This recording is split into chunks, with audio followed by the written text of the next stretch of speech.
Hello everyone, I am Jyoti Jha and welcome to NCERT the mind. तो आज हम लोग पढ़ेंगे Oswaal workbooks class 2 science chapter 1 plants का वर्कशीट 1 टाइप्स ऑफ प्लांट्स। तो चलिए पढ़ना स्टार्ट करते हैं। तो मैंने आपको चैप्टर पढ़ा दिया है, ठीक है, प्लांट्स चैप्टर। तो अब हम उसका प्रैक्टिस करेंगे क्योंकि वर्कशीट 1 है, आप इसे बना लेंगे तो आप जैसे कि अगर आप ओलंपियाड का एग्ज़ाम देते हैं तो उसमें ये सारे क्वेश्चंस जो है ना पूछे जा सकते हैं, ठीक है।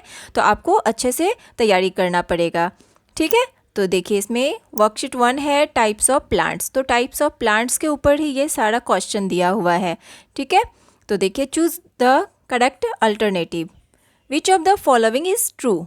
अब बताना इसमें कि कौन सा ट्रू है, ठीक है।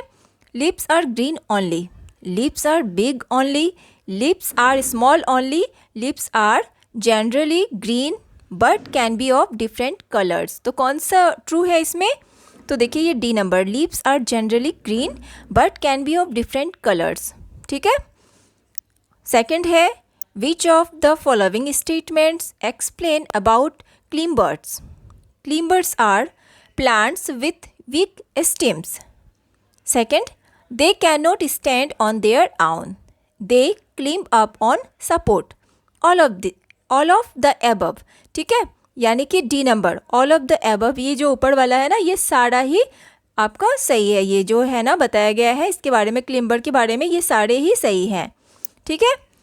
इसके बाद है आपका थर्ड नंबर में which of the following plant is a herb. अब इनमें से कौन सा प्लांट हर्ब है? एप्पल, लीची, कोकोनट या spinach. B number spinach. 4 number में है the given figure shows a plant with some labeled parts P, Q, R and S, ठीक है। अब यहाँ पे फिगर दिया हुआ है प्लांट का, ठीक है। इसमें P, Q, R and S ये 4 जो है ना पार्ट यहाँ पे दिया गया है। तो देखिए इसमें क्या है कि part dash carries food from dash to all other parts of the plant, ठीक है। तो इसमें क्या होगा? ए बी सी डी में ये B number Q and R कौन कौन सा पार्ट्स कैरी करता है? तो क्यू एंड आर ये वाला स्टेम्स एंड लीफ, ठीक है, ये वाला होगा। इसके बाद है what will happen to a plant if all its flowers are removed from it. क्या होगा अगर हम जो है ना सारे फ्लावर्स जो है ना प्लांट से रिमूव कर देंगे तो क्या होगा, ठीक है। तो देखिए the plant will stop making food, the plant will stop transporting water all other parts, the plant will not produce any seeds और fruits, the plant will even naturally die, the plant will eventually die. इसमें से होगा आपका C number, ठीक है। The plant will not produce any seeds और fruits, कोई भी सीड्स एंड फ्रूट्स प्रोड्यूस नहीं कर पाएंगे प्लांट्स, ठीक है, अगर फ्लावर को रिमूव कर दिया जाए तो। 6 नंबर में है which of these is an important function of the roots of a plant. एक प्लांट के रूट का इम्पॉर्टेंट फंक्शन कौन सा है?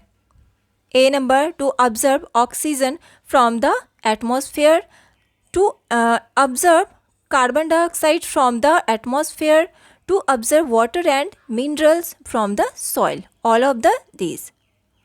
इसमें से सी नंबर होगा to observe water and minerals from the soil. क्या होता है?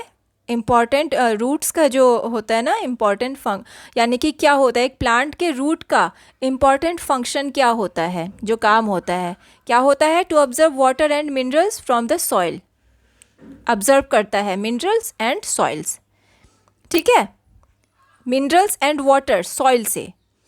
तो इस तरह से ये सारा बना लेंगे आप। उसके बाद है आपका match the column 1 with column 2, इसे मैच करना है। अब देखिए ए नंबर में है सर्ब्स, तो सर्ब्स का क्या होगा? ए ये वाला रोज़, रोज़ है सर्ब्स प्लांट। उसके बाद है वाटर प्लांट्स, तो वाटर प्लांट्स में लोटस आ जाता है, ठीक है, ये बी नंबर।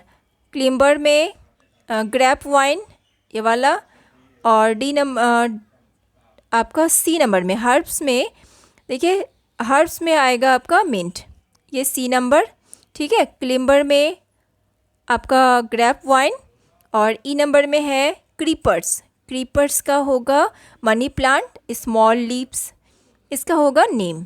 ठीक है, तो इस तरह से इसे बना लेना है। उसके बाद है आपका state whether the following statements are true और फॉल्स। अब यहाँ पे ट्रू एंड फॉल्स में आपको बताना है। ठीक है, plants make their food at night, क्या होगा फॉल्स। एफ लिखेंगे water lily has strong woody stem, F. Fill in the blanks, flower is a part of the plant from which a baby plant grows। ठीक है, इसमें क्या होगा flower, flower is a part of the plant from which a baby plant grows. Big and strong plants are called trees. Name the, उसके बाद ये है answer. ठीक है, वेरी ये वाला जो है ना, answer the following questions in one word और वन सेंटेंस ओनली। ठीक है, ये आपका बनाना है, ये आपको वन वर्ड या वन सेंटेंस में आंसर देना है।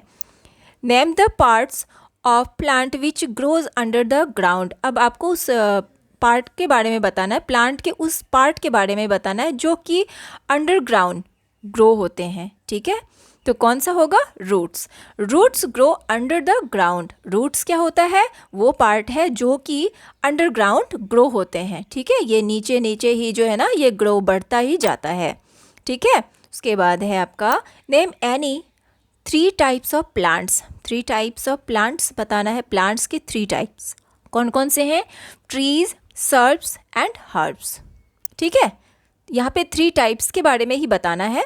ठीक है, उसके बाद है answer the following questions in 20 to 30 words. 20 से 30 वर्ड्स में आपको आंसर देना है। What are shrubs, give one example. अब सर्ब्स क्या है, सर्ब्स के बारे में मैंने आपको चैप्टर में तो सारी चीज़ बताया ही था, अब यहाँ पे आपको बताना है कि सर्ब्स क्या है और एग्जाम्पल देना है उसका। तो shrubs are small to medium sized woody plants and may grow up to 5 to 6 meters। They have branches that grow near the stem. तो सर्ब्स जो है ना small to medium sized woody plants है। ठीक है, जो कि ग्रो होता है 5 to 6 meters हाई। ठीक है, 5 to 6 मीटर तक जाता है और इसके ब्रांचेस होते हैं जो, तो ये क्या होता है स्टीम के नज़दीक ही वो ग्रो होते हैं। ठीक है, अब है आपका एक्टिविटी कॉर्नर। अब देखिए इस एक्टिविटी में क्या करना है। Given below are some jumbled parts of the plants. अब यहाँ नीचे जो है ना कुछ जम्बल्ड पार्ट्स दिए गए हैं प्लांट के। Unscramble and write them correctly. अब इसे आपको करेक्टली लिखना है, अनस्क्रैम्बल्ड करना है। ठीक है, तो ये देखिए जैसे कि ये वाला है तो इसे हम क्या बोलेंगे, काफ़ी सुंदर है, इसे हम क्या बोलेंगे। और ये देखिए मतलब कि ये लिखा हुआ जम्बल्ड में, अब हम इसे लिखेंगे फ्लावर। देख के ही समझ में आता है क्या है कि फ्लावर है, तो FLOWER फ्लावर। और ये वाला ये कौन सा पार्ट है, तो इसे हम कहेंगे लीफ, LEAF लीफ। ये वाला है स्टेम, STEM स्टेम। और ये वाला पार्ट है रूट्स, ROOTS रूट्स। ठीक है, तो इस तरह से आपको ये सारा बना लेना है। तो ये आज हमने वर्कशीट 1 कंप्लीट कर लिया है। ठीक है, तो इसे आप अच्छे से रिवीजन कीजिए, आप चैप्टर भी पढ़िए और इसे रिवीजन कीजिए अच्छे से, क्योंकि अगर आप ओलंपियाड का एग्ज़ाम देना चाहते हैं तो आपके लिए बहुत ही ज़्यादा ज़रूरी है। तो इससे आपका रिवीजन हो जाएगा। और एक बार फिर से मैं बताना चाहती हूँ, अगर आपको ये वाला बुक ख़रीदना है तो मैंने लिंक डिस्क्रिप्शन बॉक्स में दे दिया है, आप वहाँ जाके डायरेक्टली आप ख़रीद सकते हैं। और मेरे दिए हुए लिंक के द्वारा अगर आप ख़रीदते हैं तो आपको मिलता है एक्स्ट्रा डिस्काउंट, तो ज़रूर ख़रीदें। तो चलिए मिलते हैं अब हम नेक्स्ट वीडियो में, तब तक के लिए bye, take care, thanks to watch my video.